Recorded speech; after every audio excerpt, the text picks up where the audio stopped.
Don't underestimate others. This is really important. They're in a strong enough position to be dealing with you. Don't underestimate them. I did that years ago when I was a new agent, 30-some years ago. I was on an open house, and I had a doctor and his wife walk in and loved the house. And so I met with them at their home. They lived out in Oxon Hill in a bankrupt subdivision. There were 3 homes that were occupied. The rest were all covered with plastic because the builder couldn't finish. You probably know which one it was. And so we sat down and we put this whole deal together. Well, he was a new doctor. I said, what kind of a doctor are you? He says, I'm a thoracic surgeon. I says, oh, really? How long have you been doing that? He had just started. He came out of the Cleveland Clinic. He had just started over here at the Washington Hospital Center. Well, he didn't have any cash, but he had tons of cash flow and he had tons of potential. And back then, you could put all kinds of deals together. So it was a brand new house. We wrote it with a first trust, a second trust, and the builder giving him some money so he could pay for closing costs. All right? We put this masterpiece together, he and I, and never paid attention to his wife. All right? She brought us cookies, she brought us milk, she disappeared. And he and I, for 2.5 hours, sat there and we put together the masterpiece of all deals. And he signed it. And he says, let me go get her signature. I said, okay. He went up to get her signature, comes down a few minutes later, and he says, I am so embarrassed. He says, she won't sign it, she doesn't want the house. I said, what? I am dying. This was the most expensive house sold in Potomac at the time. And he said, give me a week. So I said, okay, fine. So I gave him a week, called him back. He said, okay, she'll sign it now. Now, what really happened? The wife was not a part of the process. And how often do we make that mistake? If they're powerful enough to be dealing with you, they have to be a part of the process. Make them a part of the process. If they're the silent ones sitting there, make sure you say, well, what's your opinion? What do you think of this?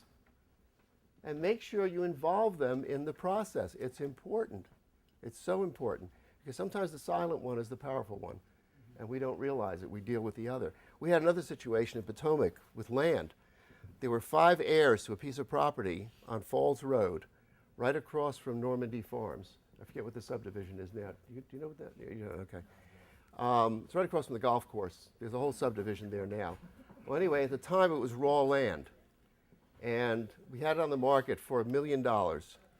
And there were 5 heirs. 4 of them were older people. 1 was a young person. And my broker dealt with this. We had an $800,000 offer, and that's all it was worth. And he negotiated with them and so forth and so on, got everything agreed to, and had the people come in to sign. Well, all the aunts and uncles signed, but the young person said, I'm not signing that.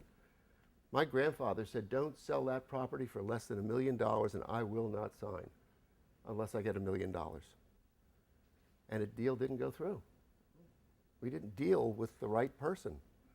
So he killed the deal. So it took another 1.5 years for values to catch up to the $1 million, and then it finally sold. So be careful with that. Don't underestimate others. They're strong enough to be in a position of dealing with you. Be calm. Maintain your cool at all times. It confers an advantage. I always say, keep a poker face. Don't show a lot of expression. Stay calm. Don't lose your temper. You lose your cool, you lost everything. All right? You can be firm. You can be assertive. But, don't lose your cool. Keep a poker face. Don't act pleased if something happens. I see people say, oh, that's great. That's exactly what I want. But you just lost. Because if you want something else, you already got what you wanted. And the guy's thinking, he says, did I give away too much? All right? And I've had people come away and say, how much did I leave on the table? What could I have gotten? And you never know with people. We had a situation in my office several years ago when the market was really, really hot. And we had a property in Potomac. It was about $600,000. We had 26 contracts. 26 contracts came in. We presented them all. It went for $125,000 over the asking price. And do you know what the seller had the nerve to ask me? Did we do okay? All right? So, you never know. I mean, Yeah, crazy. Well, we had clauses for that. So keep a poker face. Never act pleased with terms. Be positive. Keep a matter-of-fact tone of voice. Never transmit what you're really feeling or really thinking. Deal from strength. The successful negotiator deals most effectively after she or he has identified his strongest points and uses them strategically. Know what you have. Know what your objectives are. Know what your fallback positions are. Know what your walkaway position is. All right? There are times when it's just not going to work, but walk away in a nice way. All right? If you're meeting with other people, keep the meeting on track. How many times have you been in a situation, you start talking, and boy, it just starts to go off in left field? That's not what you want. You want to keep it on track, keep the meeting going in the same direction. Don't rush the other side. They need time to process their objections and make decisions, because a lot of these people, especially with a residential deal, it's a life decision. Okay? When the mission is accomplished, leave. I've seen deals blow apart when people sit around talking afterwards. The deal is all done and everything. They sit around talking, say, wow, I'm so glad they took this and that and so forth, and I would have, I thought this was going to happen or that was going to happen, and suddenly you've opened up a can of worms, and they don't want it. Know the needs of the other side. Try to establish this as quickly as possible. When I go into a situation, into any negotiating situation, I usually sit quietly. I'll introduce nice, general talk and so forth, and sit quietly and let things unfold. And study people. Study body language. Study what they say. Where are they coming from? What are their needs? Ask general questions if you're in a position to do that. If you're dealing with a real estate agent, have your real estate agent get as much information as possible. There's a lot of information out there.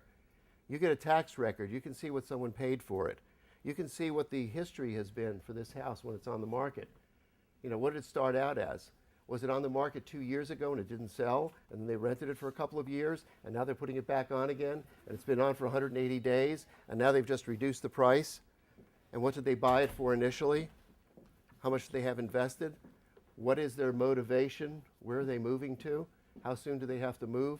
These are all questions. If you're dealing with an agent, get that information. It's really important. And if you're just dealing with the people directly, those are nice, easy questions you can ask. I mean, I've gone through a house and I'll say, oh, well, where are you folks moving to? Oh, we're moving down to South Carolina. Really? You're retiring? Are you buying a house? You're building a house. This gives me tons of information. When do you plan to move? What's your time frame? And just very subtle. Don't give anything, take everything. All right? Information is power. And if you use it, and use it successfully, it's great stuff. I just negotiated, this is so funny. Hope nobody's in the room that knows these people.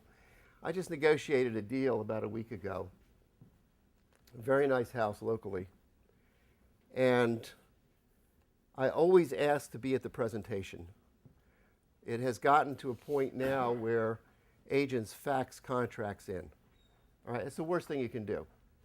You take a contract that may be worth $10,000, then put it in a fax machine, hope it comes out the other way, and it's going to give them a check for $10,000 with no face-to-face contact. That is the dumbest thing I've ever heard of. All right, that's like I'd rather play the lottery or a slot machine. I think I'd have a better luck at it. But I always ask, can I be at the presentation? I promise I won't negotiate with your people, but I'd like to be there. I may be able to bring something to the table that will help them make a decision. All right?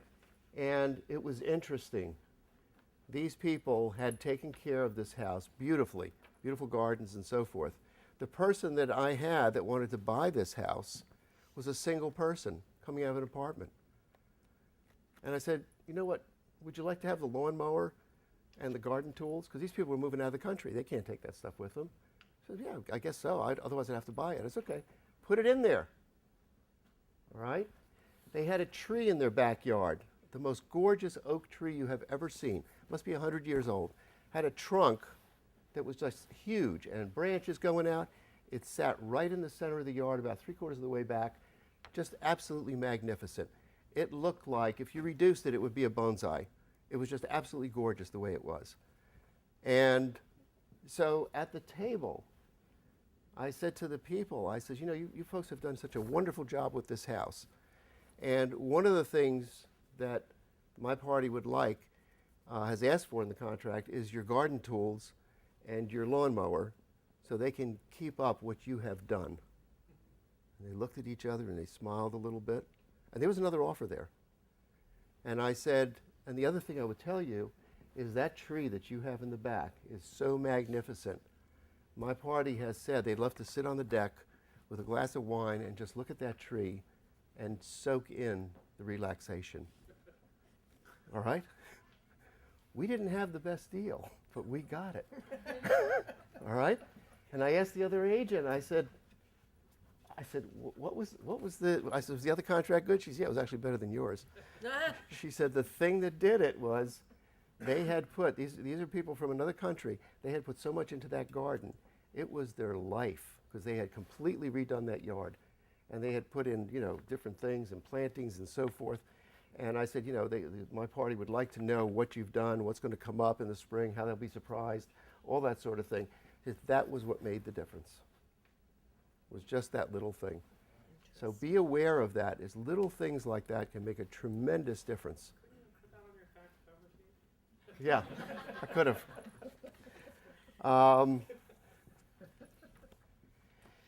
So, and, you know, and know the needs of the other side. Now, the needs of the other, now, when we constructed this deal, originally, I told this person, I said, look, they saw it a week before. I said, look, the house has been on the market only about 50 days. All right, it's fairly new. If you want to take a shot at this and you want to lowball it a little bit, you better do it quick. Well, they didn't. So I get a call from the agent. Oh, I have another offer coming in. Are you people going to do anything? I said, well, let me check. So I checked with them. And I said, you know, you just lost your position. I said, now you have to compete with somebody else. So we still didn't commit at full price, but we came in very strong with a big deposit, with 20% down, and all we had was an inspection contingency. That's it, nothing else. And we wanted the garden tools, the lawnmower, and you know, we admired that big tree. And that was it. And we wanted the possibility to maybe buy some of their furnishings that they weren't taking with them to this other country. And those are the things that made the deal. So, and it was amazing because we went for the inspection on Saturday, and the seller was there. And I told my client, I said, look, I says, this is what happened. So, I mean, keep the story straight. The first thing the seller said was, you know what made us go with you? The fact that you wanted the garden tools and you wanted the lawnmower, and I'm going to clean it up for you. And he says, we appreciate so much that you like what we did in the garden. And my guy says, well, look, I'm an old farm boy from Ohio. Whether he is or not, I don't know. He's a scientist. And he says, and I just love what you've done. And he says, yeah, and I understand that, and they call the tree Mr. Tree. He says, I understand that you like Mr. Tree. He says, oh yeah, I can see myself sitting on that deck and looking at that tree. It's called the schmooze factor. It sells, okay? Don't be afraid to use that stuff. You'd be amazed. Once you find out what people's hot buttons are, you know, and you feed them back to them, and feedback phrases that they've used on you. You know, they say something, feed it back to them, you know? Anyway, it's a lot of fun.